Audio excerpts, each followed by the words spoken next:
Halo semuanya, selamat datang pada podcast kita pada kali ini. Pada kali ini kita akan membicarakan soal hal yang sedikit rada kontroversial. Kenapa? Karena hari ini kita membahas tentang pemimpin, gitu. Jadi, pemimpin menurut Gen Z itu kayak apa sih? Nah, makanya mari kita cari tahu gitu ya. Dengan saya presenter kalian Pratama Rizky Ardani, dan silakan. Saya Derby Taura Alfarahi Senda. Saya Bilam Elmo Fair. Saya Rafli Widian Seva. Nah, dan ini dia. Mari kita mulai. Ini dia. Oke. Jadi, menurut kalian bagaimana dengan isu-isu yang terjadi pada akhir-akhir ini? Apakah ada yang salah? Dengan siapa? Pemimpin. Politik, sistemnya. Sebenarnya bisa dibilang seperti itu sih, gitu.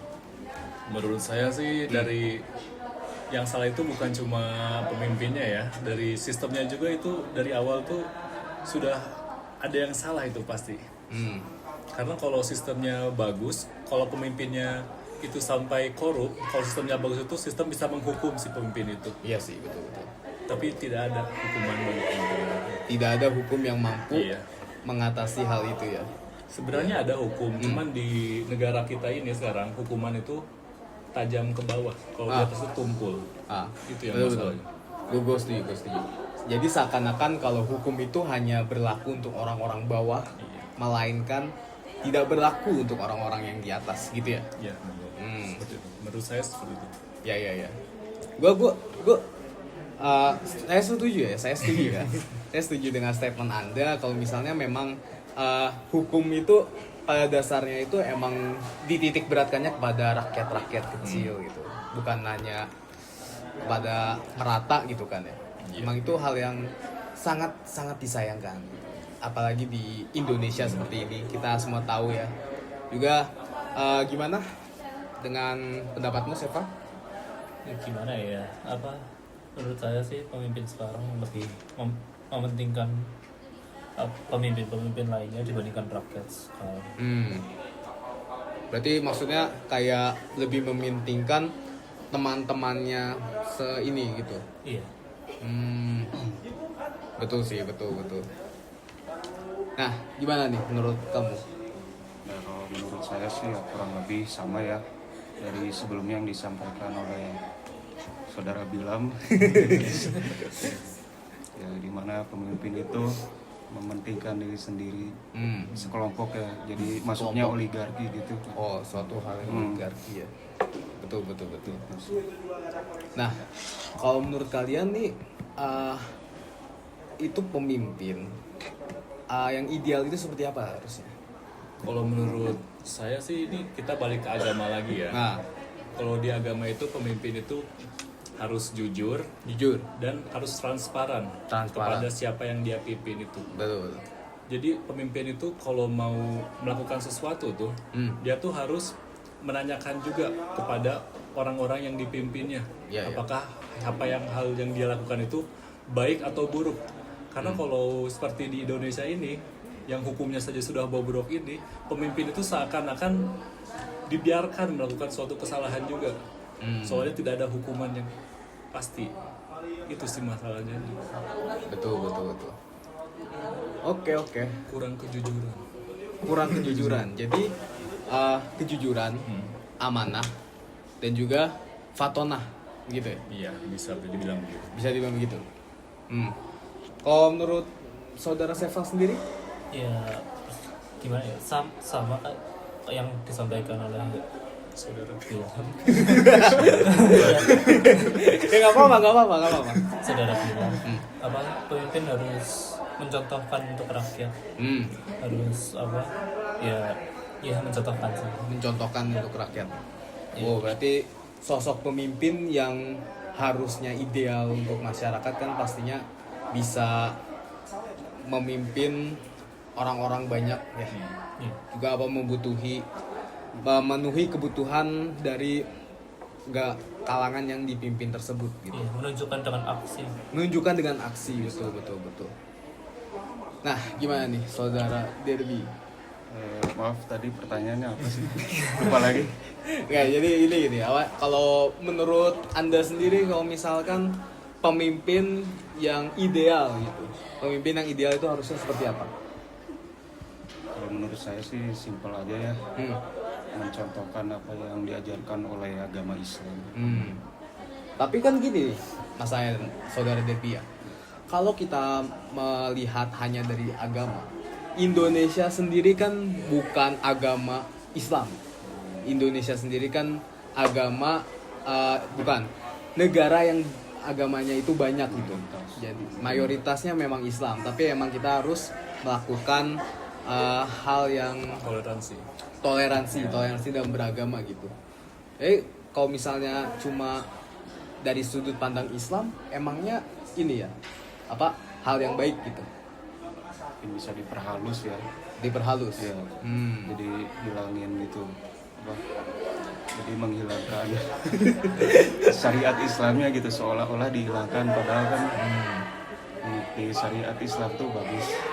Bukan cuma buat ini ya, umat Islamnya doang gitu. Itu masalahnya, Pak. Betul. Kenapa tuh? Indonesia itu nyebut mereka ini kan negara Islami, kayak wah kita ini negara Islam paling banyak. Terus mereka kayak menyalahkan, wah kenapa negara kita tuh bisa sebobrok ini, padahal mereka tidak melakukan syariat Islam. Nah, hukumnya tidak syariat Islam, kenapa mereka menyalahkan bisa ke Islam? Nah, itu dia. Menarik. Di situ. Hukumnya perasaan hukum ini kan mereka tuh demokrasi kan. Hukumnya demokrasi, betul. Gak ngikutin ini kan, gak ngikutin agama Islam sepenuhnya ya. Tapi susah juga kalau mungkin memang rada ini ya, rada terlalu sensitif mungkin ya. gitu. Tapi mungkin memang hal yang ini tuh yang patut sangat disayangkan sih. Kenapa? Karena ya negara kita yang mayoritas Islam pun hukumnya itu tidak bertegak secara kokoh gitu. Padahal kalau misalkan kita umat yang beragama, pastinya kita akan mematuhi hukum tersebut gitu kan. Kenapa bisa banyak sekali korupsi, kenapa bisa banyak sekali nepotisme, oligarki dan sebagainya. Itu kan hal yang patut dipertanyakan. Padahal di Al-Quran itu hukumannya berat sekali loh. Al-Quran hukumannya berat sekali, betul. Tapi Indonesia itu tidak berani sebenarnya. Iya. Yang kayak gini itu sebenarnya yang membuat citra dari agama Islam, dari umat muslim itu tercoreng gitu. Karena ya padahal salah mereka sendiri. Mereka tuh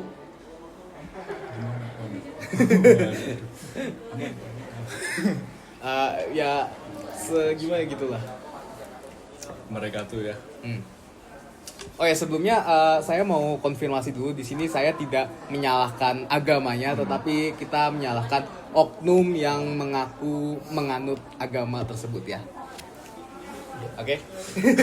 Oke, aman ya. Kebanyakan pemimpin, mereka tuh ngaku-ngakunya saya ngikutin Islam. Mereka itu ngomongnya tuh kayak, oh saya sudah melakukan apa yang disebutkan dalam Islam, sholat itu saya sudah lakukan, semuanya sudah saya lakukan. Tapi kenyataannya, kenapa masih bisa ada korupsi itu? Kira-kira bagaimana ini?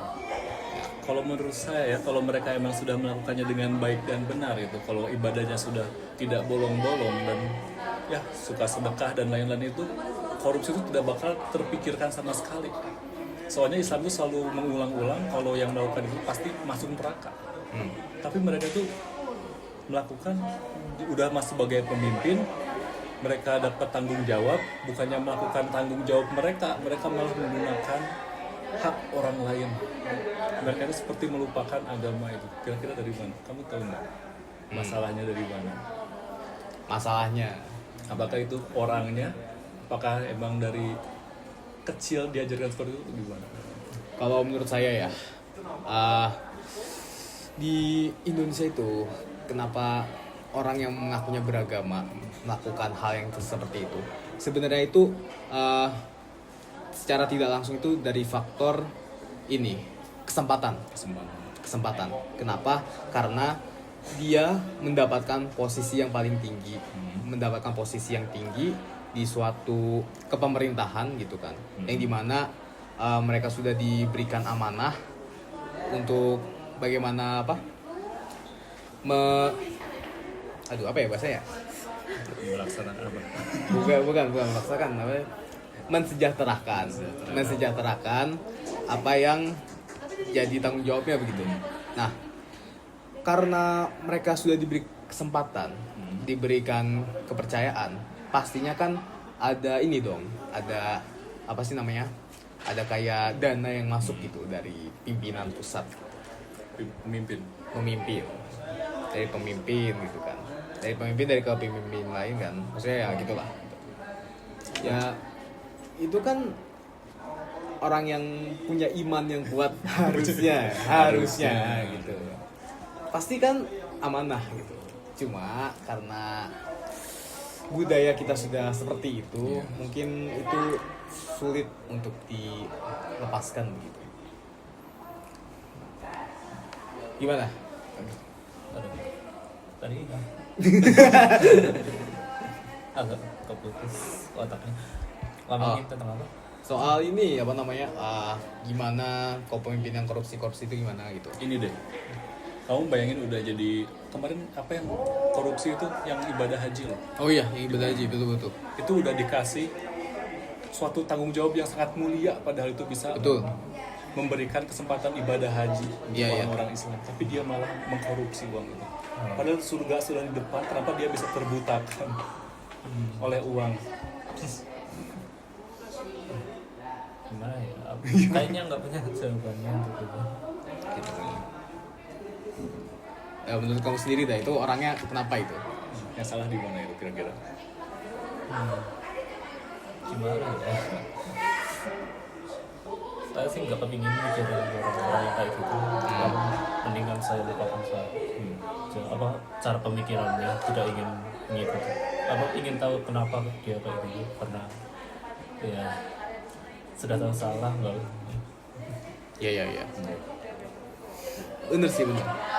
Kalau menurut Anda sendiri gimana, Saudara Dedi? Yang mengenai sifat manusia itu sendiri kan jadi sifat serakah ya. Dan juga manusia tidak luput dari kesalahan gitu ya. Sebagaimana yang dijelaskan di potongan hadis kurang lebih setiap anak cucu Adam tuh memiliki kesalahan ya. Kurang lebih begitu. Jadi ya mungkin pemimpin ini ya Balik lagi ke pemimpin. di belajar agama gitu. Nah, tapi kan ini deh, apa namanya, yang punya apa namanya, kuota haji ya? Iya. Dana haji kan orang yang beragama gitu, orang yang beragama. paham agama, ini Mungkin gimana? tokoh agama ya, bukan ahli gitu, bukan ahli ilmu kali. Tokoh agama saja gitu. Oknum. Oknum ya? Ya oknum lah. Tapi kalau oknumnya banyak, apakah udah bisa disebut oknum? Bukan oknum. Bukan oknum ya? Iya sih, iya. Tapi itu emang hal yang sangat luar biasa sekali sih ya. Bagaimana seseorang yang punya tanggung jawab sebagai penyalur dana haji itu. Dana haji kan pasti kan ini ya, apa namanya, punya pahala yang tinggi juga gitu, memberangkatkan orang-orang umat muslim untuk beribadah ke tanah suci Mekah gitu. Tapi kenapa gitu? Kenapa hal itu juga dikorupsi? Iya. itu hal yang bener-bener gak masuk akal. Itu tuh hal yang bener-bener di luar logika itu. Bahkan bisa, aduh itu emang rada kasar ya tuh, kayak gimana gitu ya, bisa inilah ya mungkin tidak usah disebut. Saya takutnya kelebihan gue ngomongnya. Nah, kalau misalkan ya, apakah benar gitu kalau misalnya kita bisa masuk surga gitu akibat dari kezoliman pemimpin kita? Itu rame banget di internet belakangan ini, itu rame banget di media sosial gitu. Kira-kira gimana menurut kalian tuh?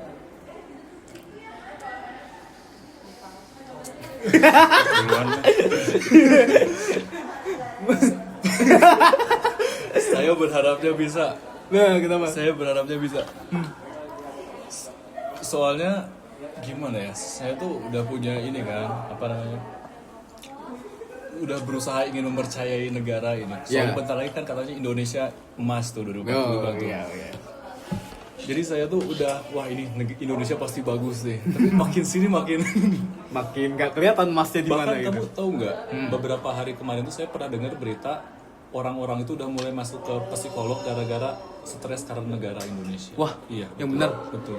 Orang-orang tuh biasa stres gara-gara Masalah hidup gitu masalah ya. hidup, masalah sekitar keluarga. Ini tiba-tiba ada 2 orang kalau nggak salah datang ke psikolog, mereka ngomong sambil nangis itu gimana negara itu kita kayak gak diperhatikan.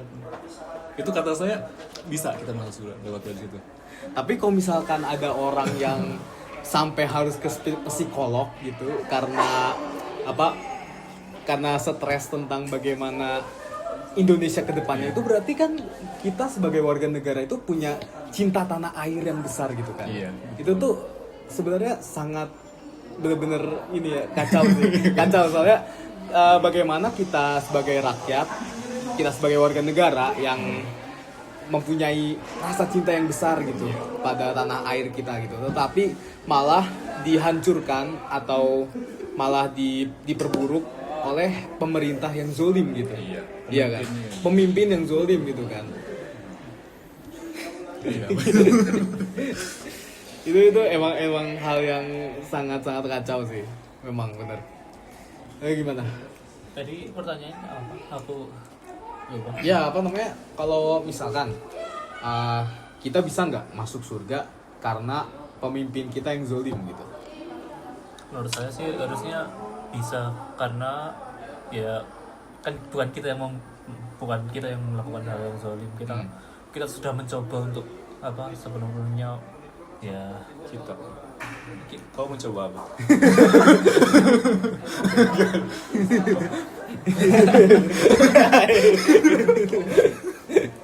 mencoba untuk apa sebaik-baik mungkin ngikutin ya aturan-aturan Islam.